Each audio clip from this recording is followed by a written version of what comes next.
welcome to you. My name's Dale and this is Dale's Addiction. Today we're going to talk about what's wrong with the pre-loved market because it's big news in town. Now, a few of my fellow YouTube buddies have made videos on this particular topic. Let me refer to Steph from Handbag Holic, Amelia from Amelia Rose's Closet, and Deb from Wild Unfiltered. And the reason that I am chiming in on this conversation is because I left a comment on Deb's video and it came to me clear as day and a whole bunch of people liked it. So I thought, well, maybe I'll make a video and expand on my thought. Deb was talking about what's going on with the luxury resale market, and I said, I think the key to understanding the pre-loved market at the moment is that a lot of people entered the luxury game when you could basically get your money back on any items, sometimes a little bit more, and that became their safety net. Now it's back to normal, where a second-hand piece should be a better deal and people haven't adjusted their expectations. And there are a couple of comments saying, great point, thanks. Also, this is true. People want to get a good deal from the pre-loved market and this is how it should be. Sellers need to realise you don't need to sell the majority of handbags for more than retail. I just wanted to expand on that because this year I have had a few great pre-loved finds. And I would say in previous years I've probably been I would say my purchases would probably be 70-30, 70% new, 30% pre-loved. This year it's been quite different to that. In the thumbnail you would have seen a couple of beauties, not for everyone I know, but this beautiful Gucci Sylvie leopard print in the pony hair I picked up for $900. $900 in brand new condition pre-loved from an Australian consignment store called Chloe and Eddie earlier this year. This one, a crocodile Fendi Peekaboo Mini Iconic I picked up again from an Australian consignment store for $8,000. This bag you can currently purchase new from Fendi for $38,000 Australian. Like, crazy, and I would never have been in a position to purchase it otherwise. Some other great pre-loved finds I have made mostly steals on, and I will link the videos in relation to those pieces in the description box below because it's worth going to have a look at. I've picked up some absolute steals. Now, in saying that, why is that different to how we've experienced the pre-loved market over the last kind of 3 or 4 years?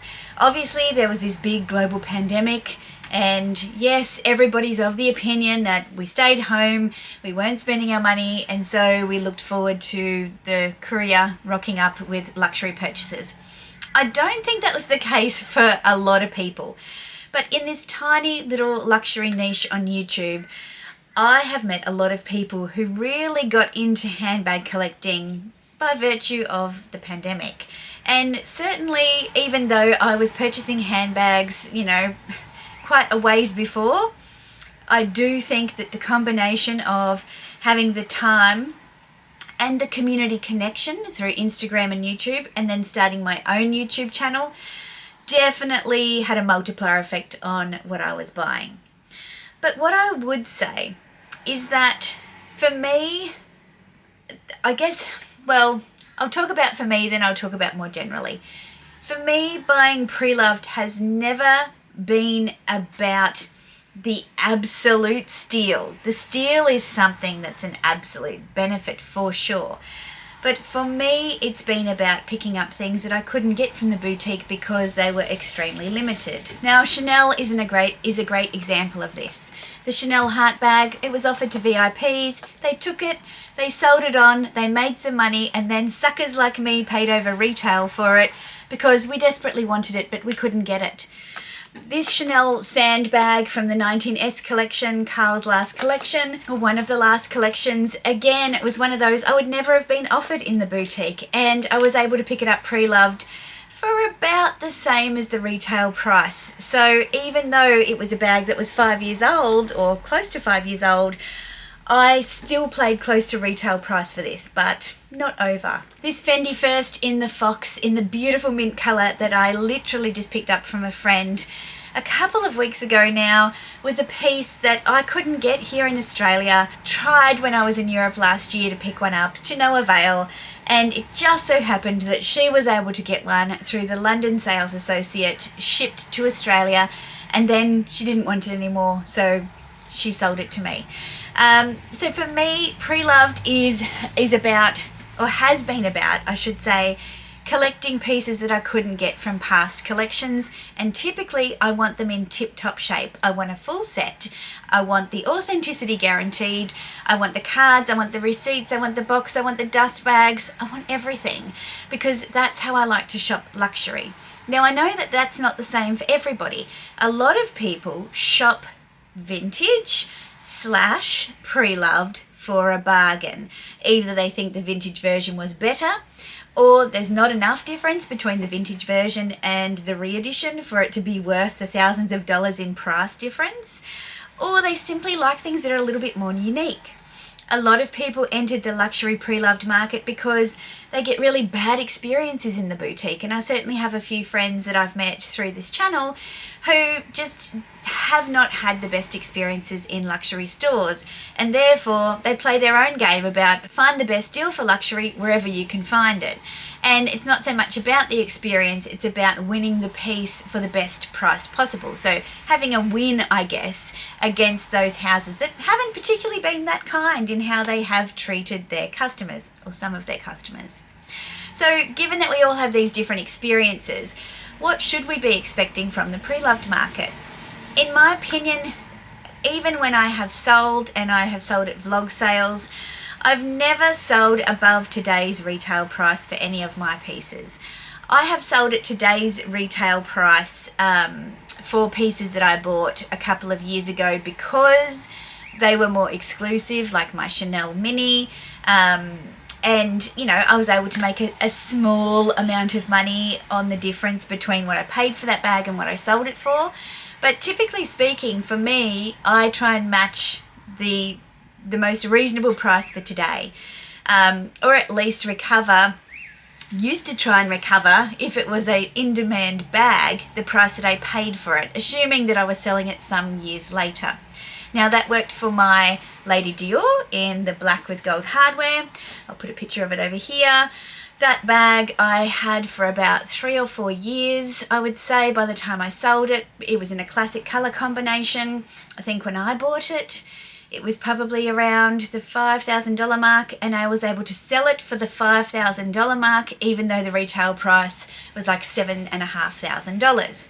So somebody effectively got a $2,500 discount on a bag that is exactly the same make and model. It's just been owned by someone else, right? Or loved by someone else, pre-loved. And I was able to do that for a couple of other kind of classic Chanel pieces. Even my Fendi Peekaboo in black Celeria sold for the price that I paid for it. Is that my expectation? Absolutely not. And I've talked about this before in many different videos, but I thought, why not talk about it in a specific video here? If we're only buying luxury because in our mind luxury is a sensible decision, that there is a safety net built in that we will recover a lot of our money, and therefore a decision we might not otherwise have made to purchase something now seems more of a sensible decision, then I think we've got some problems. Luxury bags and shoes are just like any other thing in our wardrobes. We buy them to wear, we buy them to accessorize outfits. If we're buying them and mollycoddling them and babying them and not using them because we're afraid to put wear on them, and say we do all of that and then we go to sell it because we never wore it, and then we don't even get the money back even though it's in pristine condition, we're going to be pretty disappointed. Wouldn't you rather wear and enjoy the pieces that you saved up for and researched so that you can get the joy out of them, instead of saving them for a rainy day or potentially changing your mind and selling them and having to pay quite a hefty tax on the fact that you owned it for a bit, never used it, never enjoyed it, and somebody else is going to pick it up for a steal? I don't know, I feel like we need to really question why we're buying these things and how we're justifying buying them to ourselves. We can justify anything. Humans are great at doing that. I guess my concern stems from the fact that if I say I can justify buying this because I think I'm going to get my money back, I think that's a flawed basis on which to make that decision. I don't think I can get my money back for this now, and I don't think I probably could have got my money back for it in the day unless I paid retail for it, which I didn't. I bought it after sales from Rod at the Luxe Theory. And yeah, Rod gave me the best deal he could, but he's still got to make money for his customers and for himself. It's a business after all. Now that brings me to the next point. How are luxury resellers and consigners going in this market? Obviously, everybody is trying to make some money. People are doing a lot of work. They're using their network to sell and potentially risking their Instagram profiles, because Instagram is very, very touchy about people selling things on its platform. There's got to be some give and take from us, the customers, with our consigners. Now, don't worry, Rod, Connor, they didn't put me up to making this video. I'm just saying that as the market has compressed in terms of the capacity to make money and large margins off these pieces, then so must our expectations, because there's a lot more stock out there. I think the goal is, if you want to move something on, you've already spent the money. I've said this a million times, I'll say it again. The money has been spent. If I bought this for $8,000 and today it's worth $6,000, that's $6,000 that's in my pocket that I wouldn't otherwise have, especially if I'm not using this bag, if I no longer love this bag, if it's just taking up room. What could I do with the $6,000 that I get for this bag? Yes, I'm not getting the $8,000 that I spent on it, but at the end of the day, that $2,000 was already spent. That difference was already gone. $8,000 was gone. How about getting $6,000 back? Doesn't that make more sense? I think this is a wake-up call to all of us luxury lovers, that at the end of the day, we buy these things for a reason that is particularly personal to us, and we cannot expect that the money that we have already spent is going to find its way back to us because we change our mind. I think it's going to require us to be a little bit more intentional with our purchases if we don't want those feelings of regret, if we aren't relying on making bank every time we sell a bag. I made a video this year that I was focusing on intentional purchases because I had such a great year last year. And I still very much am. Obviously, some opportunities pop up from time to time, but I definitely feel like I've really considered all of my purchases this year. Well, most of them. No, all of them. Just, they weren't on a particular list of sorts. I'm not sure how long this is going to last for. We know that the market is cyclical. There's lots of changes happening in luxury at the moment. New creative designers coming in and out of houses and rebrands happening. And I think there's a lot of shifting and changing, and the market is really going to, look different to what it looked like, say, back in 2020, in possibly, 2025. It's changed so much already.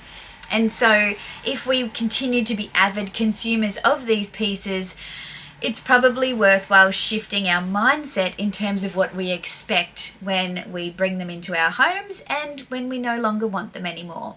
Not all of us are collectors. Not all of us are buying heirlooms for our children and our children's children, our nieces, our nephews, and anybody else who wants a handbag at some stage in the future to remember us by. Some of us are simply consumers of luxury who purchase things that complement their personal style and their outfits, and maybe some of them even have a practical purpose as well. Who would think? So yeah, I guess they're just some of my thoughts I wanted to share, put them all in one video where they all fit and make sense. I'm keen to know what your thoughts are. Do you think it's, that serious? Do you think people need to move on and stop making a big deal out of it? I'm here for the bargains. Like, hello, if somebody got this as an unwanted gift or just decided they didn't love it, and I'm in a position where I can dive on in and take advantage of that, like, how good is that? It's fantastic. It's the gift that keeps on giving. And certainly I hope and I'm sure that many of you have had similar positive experiences. Now, one last thing before I go.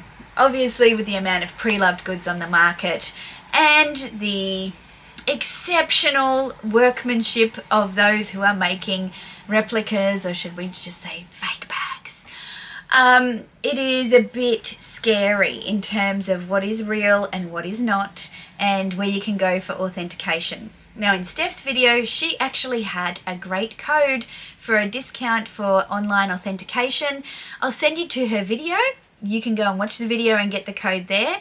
But I think it's another important reminder to just make sure you do your checks and balances. Shop with trusted consignment stores and resellers. That's certainly what I do. I get a lot of comfort from doing that. People who know and see a lot of stock and can therefore with confidence stand behind the products they sell and give you a lifetime guarantee that if in the future you do find out that your piece is not authentic, they will take it back.